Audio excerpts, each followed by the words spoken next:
నందికొట్కూరు మున్సిపాలిటీలో CPM liberation party ఆధ్వర్యంలో మరి మున్సిపల్ కార్యాలయం ముందు నిరసన కార్యక్రమాన్ని చేపడతా ఉన్నాం। ఈ ధర్నా కార్యక్రమానికి సంబంధించి ప్రధానంగా ఈరోజు నందికొట్కూరు మున్సిపాలిటీ ఏర్పడేటప్పటి నుంచి కూడా ఏమాత్రం కూడా ఎక్కడ కూడా అభివృద్ధి జరిగేటువంటి పరిస్థితి మనకు కనపడతా ఉంది। మరి ఇప్పటికీ మున్సిపల్ కమిషనర్లు వస్తున్నారు, మారుతున్నారు, పోతున్నారు తప్ప ఈ రకమైనటువంటి ఎక్కడ కూడా అభివృద్ధి జరగట్లేదని చెప్పేసి కూడా ఇది ప్రజలందరూ కూడా చాలా ఇబ్బంది పెట్టే పరిస్థితి మనం కనపడతా ఉన్నాం। మరి ఈరోజు వేసవి కాలం మొదలవుతా ఉంది, మార్చి ఇప్పటికే మరి ఎండలు ఎక్కువగా ఉన్నాయి। మరి నందికొట్కూరు సంబంధించి ఈరోజు పట్టణంలో ఎక్కడ కూడా అన్ని వార్డుల్లో కూడా స్వచ్ఛమైనటువంటి త్రాగే మంచినీళ్ళు లేని పరిస్థితి మనకు కనపడతా ఉంది। నిజంగా ఈ మున్సిపాలిటీ నీళ్ళు తాగాలంటేనే ప్రజలు భయపడటం పరిస్థితి కనపడతా ఉంది।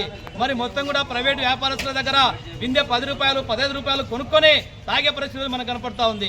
మరి ఇదేంటని చెప్పేసి కమిషనర్లను, ఎమ్మెల్యేలను, ఎంపీలను అడిగితే సమాధాన పరిస్థితి మనం చూస్తూ ఉన్నాం। వాస్తవానికి ఈరోజు కృష్ణా బ్యాక్ వాటర్ పక్కలే ఉంది। మరి ఎక్కడో ఉన్నటువంటి బ్యాక్ వాటర్ నీళ్లు ఈరోజు తాగే నీళ్ళకి నందికొట్కూరులో అనేక మంది కూడా ఇబ్బంది పెడుతూ మనం కనపడతా ఉన్నాం। ప్రధానంగా నందికొట్కూరు పట్టినటువంటిది ఈరోజు కృష్ణా బ్యాక్ వాటర్ రాకుండా ఎక్కువ శాతం కూడా బోర్లలో ఈ నీటిని ఉపయోగించి బోర్ల ద్వారా ఫ్లోరైడ్ వాటర్ను ఉపయోగిస్తూ ఉన్నారు। మరి ప్రధానంగా ఈ ఫ్లోరైడ్ వాటర్ సంబంధించి మొత్తం కూడా జిఎల్ఎస్ఆర్ ట్యాంకుల్లో ఆ రకమైనటువంటి ఫ్లోరైడ్ నీళ్ళు మరి ఆ రకంగా కూడా ఇచ్చేటువంటి పరిస్థితి మనకు కనపడతా ఉంది। మరి నిజంగా మల్యాల దగ్గర పంప్ హౌస్లో నేటిని కూడా పూర్తి కేసు కిందాల్లో నీళ్లు తగ్గిపోయేటువంటి పరిస్థితి ఉంది। అలాంటిది ఆ చెరువును నింపుకొని మరి శాశ్వతంగా కూడా కరువు నివారణ కోసం ఆ రకంగా చర్యలు చేపట్టే విధంగా కూడా చేయాలని చెప్పేసి మేము డిమాండ్ చేస్తూ ఉన్నాం। వాస్తవానికి ఈరోజు మనం చూస్తే పక్కల ఈ నందికొట్కూరు మున్సిపాలిటీకి సంబంధించి గత 4 సంవత్సరాల కిందట దాదాపు 116 కోట్లు ఉంటే ఇప్పుడు 127 కోట్ల రూపాయలకు మరి ఎస్టిమేషన్ పెంచామని చెప్పి చెప్తాను ఈరోజు। మరి నిజంగా వాస్తవానికి ప్రభుత్వము చిత్తశుద్ధి ఉంటే కాంట్రాక్టర్లకు సంబంధించి బిల్లులు కేటాయించకపోవడం, చేసేటువంటి పనులు కూడా ఈరోజు నష్టం జరిగే పరిస్థితి మనకు కనపడతా ఉంది। టౌన్లో ట్యాంకులు కట్టారు, ఆ ట్యాంకులు ఎక్కడ చూసినా కూడా మరి మధ్యలో అయిపోతూ ఉన్నాయి।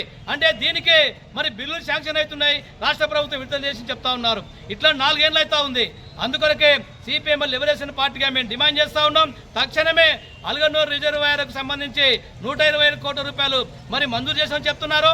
ఆ నిధులను తక్షణమే కేటాయించే విధంగా ప్రయత్నం చేయాలి। మరి అక్కడ నీళ్లు లేవు, నీళ్లు లేకుండా నిధులు కేటాయించమని చెప్తా ఉన్నారు। మరి వాస్తవంగా ఇది మున్సిపాలిటీ కమిషనర్ మాకు సంబంధం కాదంటున్నారు। మరి ఎవరికి సంబంధం? ఈ వచ్చేటువంటి 127 కోట్ల రూపాయలేమో ఖర్చు పెట్టడానికనేమో ఎమ్మెల్యేలు, ఎంపీలు, కమిషనర్లు సిద్ధంగా కాంట్రాక్టర్లు ఉన్నారు, అక్కడ చెరువులో నీళ్ళు లేవు। మరి దానికేంటి 3 కోట్లు గతంలో అయితే 32 కోట్లు కేటాయించని చెప్తా ఉన్నారు। ఆ 32 కోట్ల రూపాయలు వేసి మరి ఆ రకంగా నిధులు ఖర్చు పెట్టించి ఆ రకంగా కూడా తక్షణమే ఆ చెరువు మరమ్మతులు చేపట్టి నీటి నివారణ చెప్పేసి మేము డిమాండ్ చేస్తూ ఉన్నాం। అదేవిధంగా పట్టణంలో చాలా మంది కూడా ఈరోజు మనం చూస్తున్నాం, అనేక 29 వార్డుల్లో కూడా తాగడానికి శాశ్వతమైనటువంటి మంచినీటి లేవు।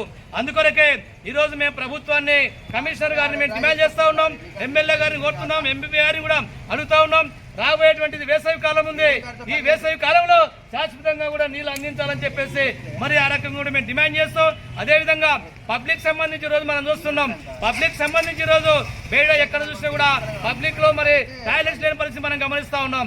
అందుకొరకే ఏదైతే ఈరోజు పబ్లిక్ సంబంధించి మున్సిపాలిటీ పట్టణంలో పోలీస్ స్టేషన్ లైన్ లో ఒకటి ఏర్పాటు చేయాలని, అదేవిధంగా పొట్టి శ్రీరాములు సర్కిల్లో అక్కడ కూడా పబ్లిక్ టాయిలెట్స్ ఏర్పాటు చేయాలని చెప్పేసి డిమాండ్ చేస్తూ ఈ అంశాలపైన కూడా మరి ఈ ప్రభుత్వానికి డిమాండ్ చేస్తున్నాం। నా పేరు Pikkili Venkateswarlu, CPM liberation party జిల్లా కార్యదర్శి। నాతో పాటు కార్యక్రమంలో జిల్లా నాయకులు, పార్టీ నాయకులు పాల్గొన్నారు।